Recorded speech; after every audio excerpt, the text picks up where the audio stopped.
На этом месте, в ялтинском поселке Айвасиль, когда-то стоял уютный домик семьи Мустафаевых с большим садом, богатым хурмой и инжиром. В одночасье все оказалось во власти стихии. Был шикарный участок у меня. Не знаю, люди все ходили любоваться сюда. Пальмы были, фейхоа росло, зизифусы, хурма, инжир. Все, шикарнейший сад был.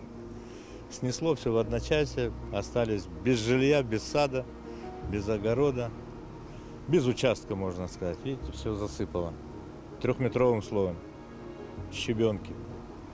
И что это, сель? Я не знаю, как это назвать. Я первый раз это вижу. Еще утром 18 июня ничего не предвещало беды. Ленурбей занимался привычными делами. Жену отвез в 7 утра на работу. Где-то с 7:30 это началось утром. Хорошо, что утром, а не ночью. К вечеру, когда вода начала прибывать тут, она начала по двору просто подниматься.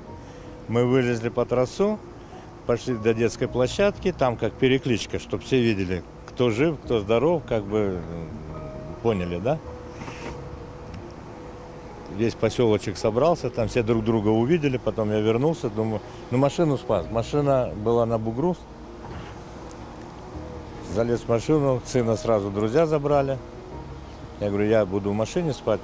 Опять залезли в окно, кое-какие документы собрали, вылезли, все, остальное все утонуло. Хозяйство. Семье Ленура Мустафаева ничего не удалось спасти из имущества. Все осталось под завалами камней. Куры, индюки, кролики, перепелки. Ничего, все утонуло. Всех засыпало. Имущества вообще никакого не осталось. Засыпало все. У меня тапочки, вон и тот друга тапочки.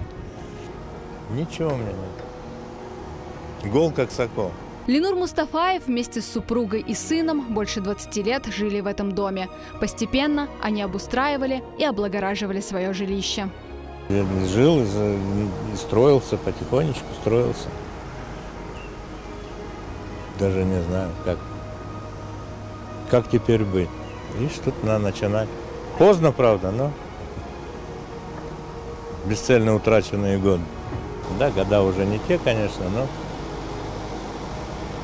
но оптимизма не теряю. Не знаю.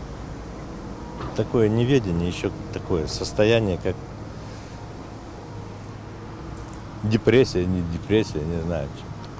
Между небом и землей. Средств на восстановление дома у семьи нет. Глава семьи Ленур Мустафаев обращается за помощью ко всем неравнодушным.